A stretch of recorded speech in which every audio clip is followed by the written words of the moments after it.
ቬሮኒካ መቼም ያው ይፋ ያወጣችው የፍቅር ግንኙነት ስለሌለ ጥሩ ያሉን አጋጣሚም ከቬሮኒካ ዳነጋ ነበር ብለውኛል። ምናልባት ቬሮኒካ እናንተ ወዳጅነታችሁ ምንድነው? ያው እሷ ማከብራት ዘፋኝ እኔ ደግሞ ያው አንድ ዩቲዩበር ነኝና አንድ አጋጣሚ ላይ ምን ሆነ መሰለክ የመቄዶንያ ምናምን የሚሰራበት ጊዜ አካባቢ ሀገር ውጪ ነበርኩ ዱባይ ነበርኩኝና እንደምትመጣ ቪዲዮ ሰራች እመጣለሁ እንደዚህ እንትን አለኝ ስራ አለኝና እንዲያልኩኝ ቆይ የምትመጣ ከሆነማ በቃ ላይክ ቪዲዮ ብንሰራና ያው ሐሳቡን ነው እንትን ያልኩት ነበርና ጠይቁልኝ ነገር አልኩኝና ኦዲየንሱ ጠየቃት እዛ መጣለው አለኝ በቃ ደስታዬ ደስታ አልነበረም። ለምን? አንደኛ በጣም መወዳት አርቲስት ነች። አንደኛ በጣም መወዳት ስትል አይ ማከብራት በዛ ይታሰብልኝና ቶፕ ፋን ነኝና ከዛ ተሽኮረመመ እናታችሁ አበረታቱት።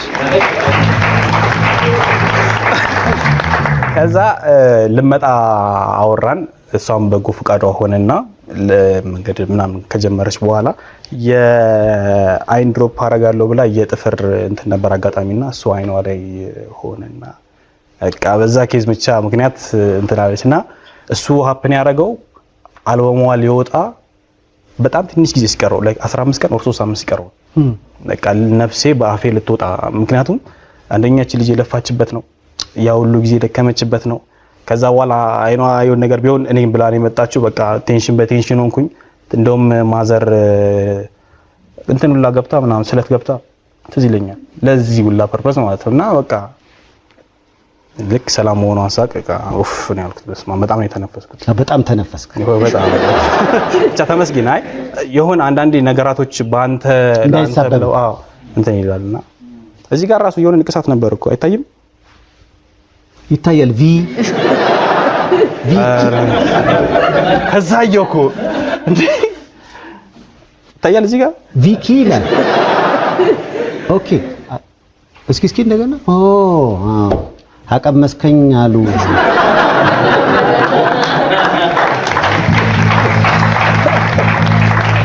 የመጀመሪያው ሰው ነው አቀመሽኝ አሉ ብሎ የተነቀሰ በእናታችሁ። አይለት ነው እሷ ብቻ ልጅ ብታየው የለም አለው የራሱ። አይ የሆነ አንድ ነቀሻ አገኘሁኝና እሷ ብቻ ስታየው ነው እንትን የሚለው እንጂ አይታይም። ግን ምንድነው ማለት ላላየ ነው ንገረን። ምንድነው? ያው እሷ ስታየው አይታት ንገረን። ቬሮኒካ መቼም ያው ይፋ ያወጣችው የፍቅር ግንኙነት ስለሌለ እኛም መጠርጠር ግዴታችን ነው አይደለ? መብታችን አይደለም። ግን እዚህ ያለው ኦዲየንስ እንደው ይዳኝ እስኪ ማለት ምርጫው የሷ እንደሆነ እንደ መሆኑ ይጠበቅና ከሮቤል ሚደቅሳና ከዩቲዩበር አሌክስ እኔ አንድ አርናቂው አንተ በዛ ሂሳብ አይታሰብም። አዎ ግን እኮ ግንባር ላይ ላብ እያየሁ ነው። እሱ እኮ ያስቸገረኝ እኮ እሱ ነው ያስቸገረኝ እኮ የተከለው በቃ አንዳንድ ነገር የውስጥ ነገር እንደዚህ ሲነገረው ይጨንቀዋል። ሶፍት ብቻ አምጡ። ያው እንደገና ጺም እንዳይላጥ። ዋው ለዩቲዩበር አሌክስ ባካሽ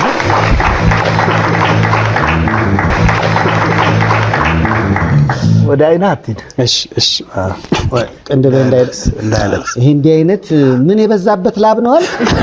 ተስታታ ቴስቶስትሮን እንግዲህ እንትን የብዙ እውነት እኔ እንደውም እዛ 01 ቦክሰኞች ብዙ ቦክሰኞች አሉና እነሱም ትንፋሽ ሲሰሩ ጊዜ አብረናቸው እንሮጣ ነበርና አብዛኞቹ ጸጉራቸውን ካያቸው ገበያለና ላብ ነው በጣም ብዙ ጊዜ የምንሰራው ከሆነ ላብ ጸጉርን የመብላት እድሉ ሰፊ ነው በጣም። ዛሬ አይደል እንዴ እኔ ማቀው እኔ እኮ በእድሜ እኔ ልጅ ነኝ እንዴት ተመለጥኩ? ተመሳሳይ ችግር ነው ጎበዝ። እዚህም እንደዛ ነው። እኮ ችግሬን ስላገኘህልኝ አመሰግናለሁ። እድሜ ሊሆን አይችልም። በጣም በሚገርም ሁኔታ ቅድም ስንል ነበር በብዙ ነገሮች ወጪ ቆጣቢ ነህ።